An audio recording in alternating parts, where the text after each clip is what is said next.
Change often arrives uninvited. A new face, an unexpected loss, a shift in the rhythm we've grown used to. And our first instinct is to resist, to cling tightly to what was, to guard the familiar as though it were safety itself. But what if change is not an intruder, but a messenger? What if every disruption is part of a greater choreography, guiding us to the places within ourselves we might never have discovered without it? Life is not random. It is a vast and intricate symphony, each note placed with intention. Change is simply one of its movements, sometimes dissonant, sometimes sweet, but always essential. And when we lean into it instead of fighting, we discover that external shifts are mirrors, calling forth our inner growth, aligning us with a purpose larger than ourselves. Because in the end, change is not what happens to us. It is what awakens within us when the music of life plays on. Change is like that moment in Gokuldham society when a new neighbor moves in. You know how it goes. Everyone suddenly gathers in the compound. Jethalo pretending he's not curious but peeping anyway. Bide calculating whether the new neighbor will follow society rules. And Papatlo already hoping it's his Shadi Ka Rishta. That's us when change knocks on our door. Suspicious, defensive, curious, a little bit dramatic. Because let's be honest, we don't like our routines disturbed. We love the comfort of knowing exactly how things are supposed to unfold. But change doesn't ask for our permission. It just shows up, bags in hand, like a new family entering Gokuldham, and immediately we start resisting. Why now? Why me? Why this? It feels uncomfortable, like someone shifting your favorite chair in the compound without asking. But here's the truth. What looks like an outsider is often the very thing that expands our life.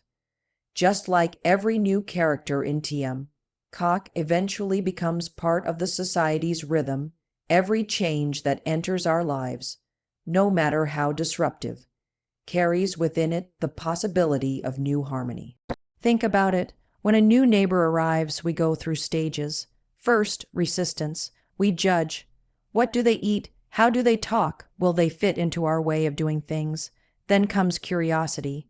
Slowly, we start engaging. And finally, acceptance. Before we even realize, they're celebrating Navratri with us, eating fafted jail, by on Dasara, and fighting for water with the same passion as everyone else. Life's changes follow the same cycle. At first, they feel like an invasion, but with time, they integrate into the larger design of our story. That uncomfortable job transfer, that new relationship, that sudden setback, they aren't intruders.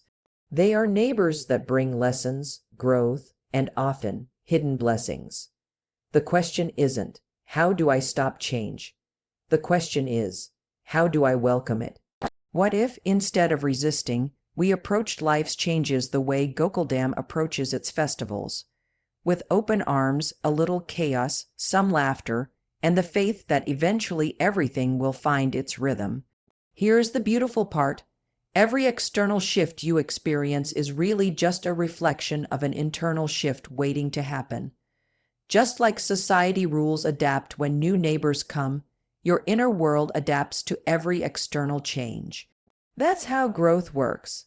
And maybe, just maybe, that new neighbor you've been resisting, whether it's a job change, a health challenge, or a personal transition, is actually life's way of saying, it's time to grow, it's time to expand, it's time to align with something greater.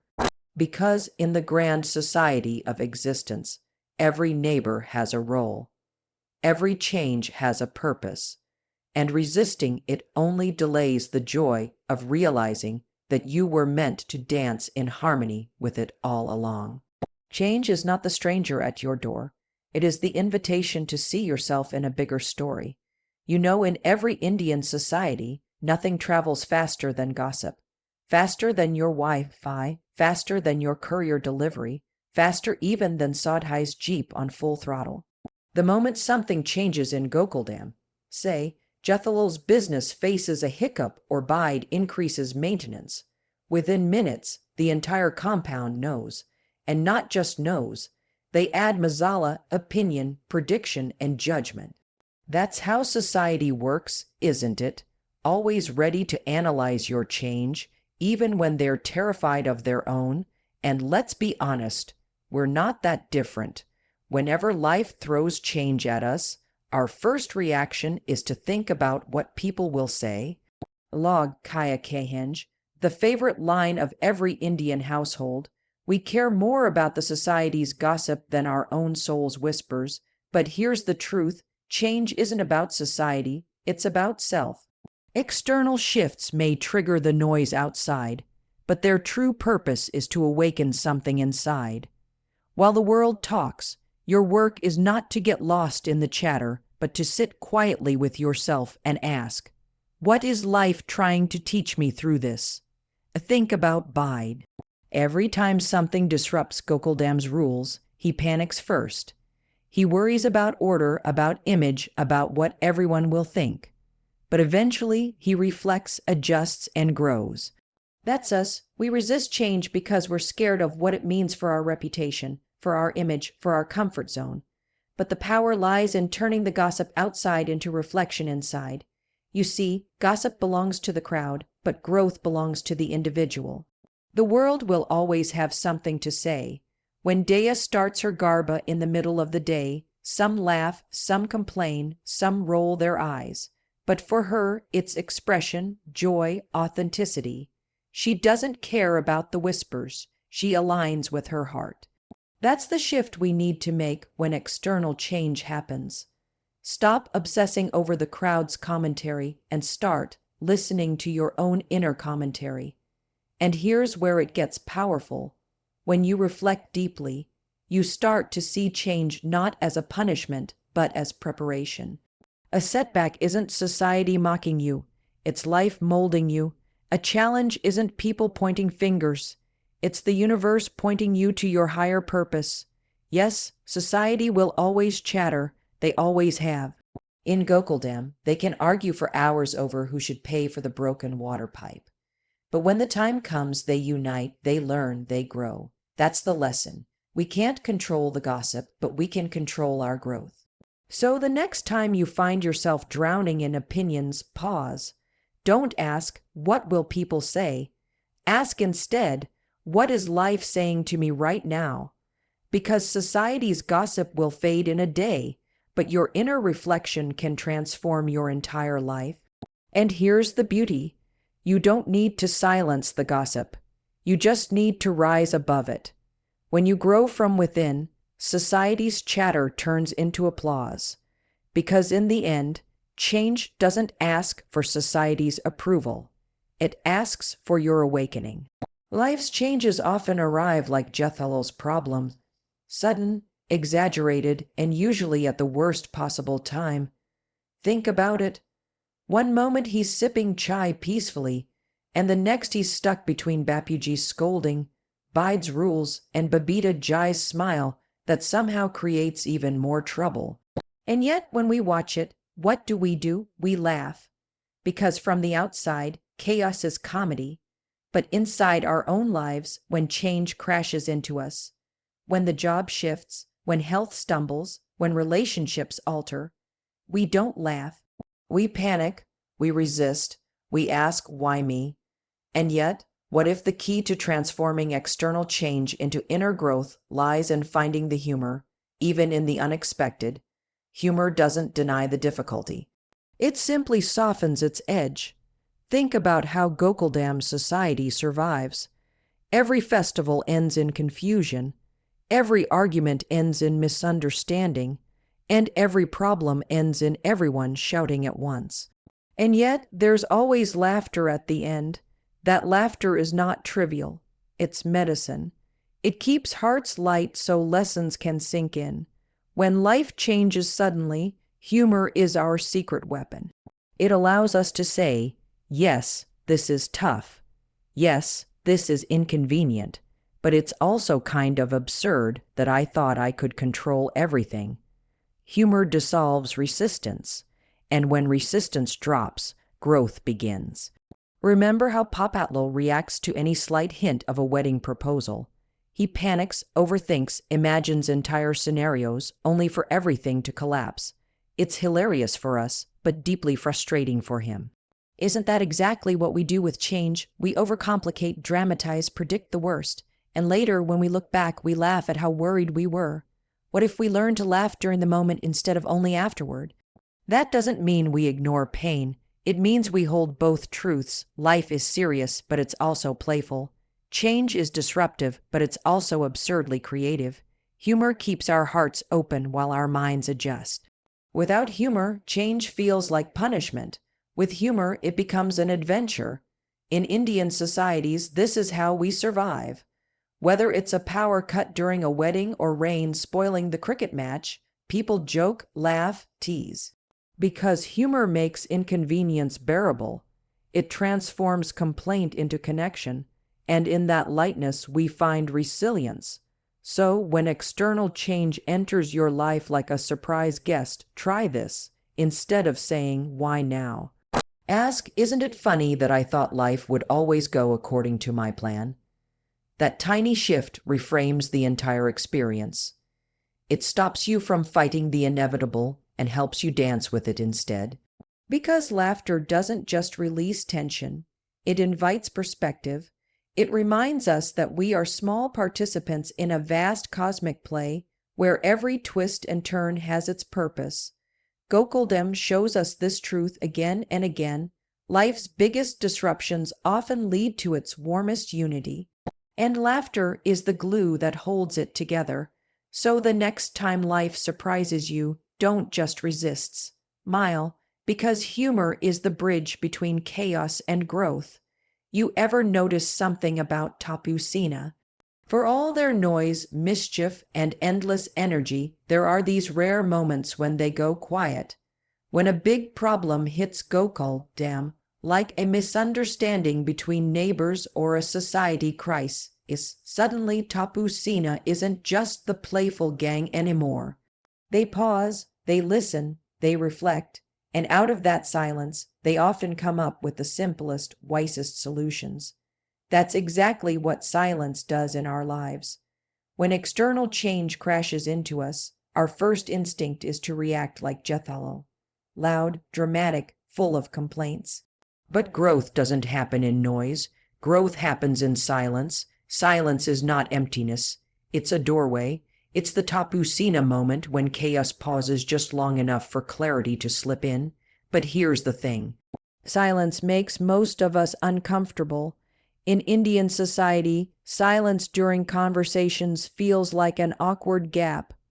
We rush to fill it with gossip, opinions, distractions. In life, too, when change forces us into stillness, like a job loss, a health scare, or even emotional distance, we scramble. We want answers immediately. We want certainty. But silence asks us to wait, to breathe, to listen to something deeper. Think about it. Bide can keep shouting rules, Jethalo can keep denying responsibility, but when Gokuldham finally pauses, when everyone stops talking over each other, that's when solutions emerge. Isn't life the same? We can resist, argue, complain, but only when we step into silence do we hear what change is really trying to teach us. And silence is not passive, it's active. It's like Dea standing still before she starts her garba, charged with energy, waiting to burst forth. In silence, our minds settle, our fears soften, and our inner voice becomes audible. That's the place where growth takes root. So, what does this mean for you when external change arrives, whether welcome or unwell? Come take your Tapu Sena moment. Step back, create space, don't rush to react, because silence allows purpose to align. It transforms the noise of "why me" into the clarity of "what now."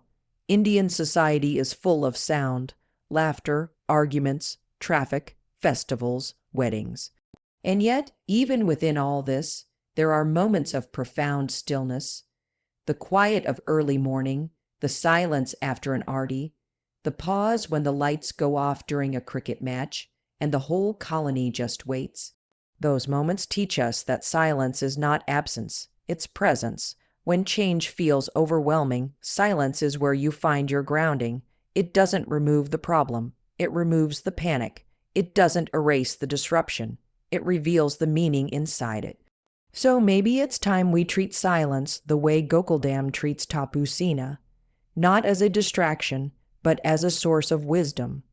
Because silence is where resistance dissolves and alignment begins. In the end, it's in the quiet, not the chaos, that we truly hear life whisper. This change is not here to break you, it's here to grow you. One of the most beautiful lessons from Gokuldham society is this: nobody grows alone. Think about it. No matter whose problem it is, Jethal's business mess, Bide's obsession with rules, or Papatl's shoddy disaster, the whole society gets involved. Sometimes unnecessarily, sometimes chaotically, but always collectively. And that's why, in the end, no problem ever feels too heavy. Because in Gokuldham, growth is a group project. Now, isn't life exactly the same? We often think growth is a solo journey. My problem, my fight, my change to handle. But the truth is, every external change we face is woven into the lives of others around us. Our struggles, our victories, our lessons. They ripple outward, shaping our families, our friends, even our communities. Indian society understands this deeply. Think about it. When a wedding happens, it's never just two people.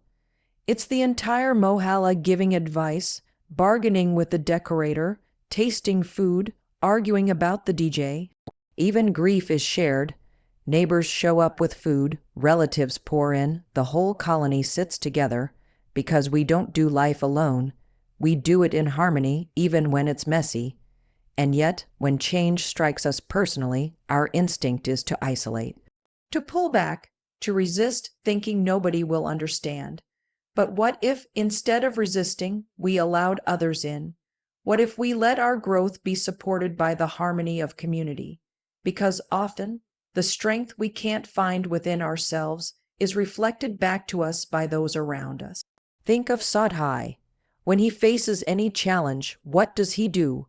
He calls everyone together, insists on unity, sometimes with a little too much excitement. But that unity always matters. It creates energy, laughter, and ultimately, solutions. Growth in life is no different. External change feels less frightening when we walk through it with others. Here's the truth: collective harmony doesn't mean everyone agrees. In Gokuldham, they argue endlessly over parking spaces, over society funds, over Tapu Sena's mischief. But beneath the arguments is an unshakable bond. That's harmony, not the absence of conflict, but the presence of connection that survives conflict. So, how does this connect to your life, the changes you're resisting right now? Maybe they're not just about you. Maybe they're about creating ripples of growth in your circle, your family, your workplace. Maybe your courage to embrace change is the permission someone else needs to embrace their own. And when you start seeing it this way, resistance softens. Because you realize you're not just carrying change for yourself, you're carrying it for the collective. Your growth becomes a part of something larger, something meaningful. That's why the Gokuldham model is so powerful. It reminds us that even the smallest individual change, when embraced with openness, contributes to the harmony of the whole. And even the most difficult change feels lighter when shared in laughter, unity, and love. So, the next time life shifts unexpectedly, don't close your door. Invite others in, celebrate, complain, cry, laugh, but stay connected, because harmony isn't built in silence, it's built in togetherness. In the grand society of existence, your growth is never yours alone.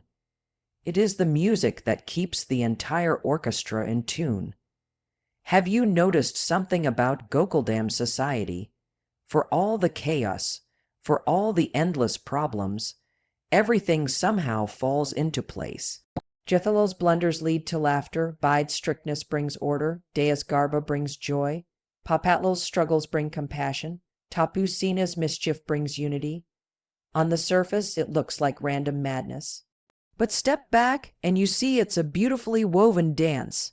Every character playing their part, every movement adding to the larger story. That's exactly how life works. Change is not random. It may feel like an accident, an interruption, an inconvenience. But in reality, every external shift is part of a larger choreography, an intricate dance designed not to break you, but to guide you toward alignment with your purpose. Think about the Garba during Navratri. At first, everyone is scattered, steps uncoordinated, but as the music plays, slowly everyone finds rhythm, the same circle, the same beat, each person adding their own step, and yet together it becomes harmony. Life's changes are like those beats, some fast, some slow, some unexpected, but all moving us toward a greater rhythm. The problem is, like Jethalal in the middle of Garba, we often feel clumsy, out of sync. We think, why is this happening to me? Why can't life just go according to my steps? But the truth is, your steps were never meant to be the whole dance. You are part of something bigger, the cosmic choreography, where every twist, every turn, every silence, and every storm has meaning. Indian society teaches us this beautifully. From weddings to crises, from festivals to disputes, nothing happens in isolation. Every event, every person, every moment is connected. And even when we don't understand it, time reveals how every thread, every change was stitched perfectly into the design. So what if we looked at our own changes that way, instead of resisting? What if we trusted that even the mess has meaning? That the wrong turns, the delays, the disruptions are not obstacles, but steps in a divine dance. Look at Papatlal. His constant shoddy struggles feel like endless failure. But maybe, just maybe, each rejection is part of a larger choreography, preparing him, shaping him, aligning him with something only time will reveal. Isn't that true for all of us? The things we call setbacks are often setups for something greater. And when we start to see change as choreography, we stop fighting it. We stop trying to control every step. Instead, we lean in. We let life lead, and in that surrender, we find alignment. Because here's the most profound truth. You are not a mistake in this dance. You are not out of place. Every change you face, every disruption, every silence, is intentionally placed in the symphony of your journey. The choreography is divine, even when it feels dissonant. So the next time change arrives at your door, don't resist it. Don't fear it, step into the rhythm, trust the dance, because whether it's Garba in Gokuldham or the grand orchestra of existence, every movement, even the ones you don't understand, is leading you to your purpose. Change is not chaos. It is choreography, and your life is not random. It is a divine dance unfolding exactly as it was meant to.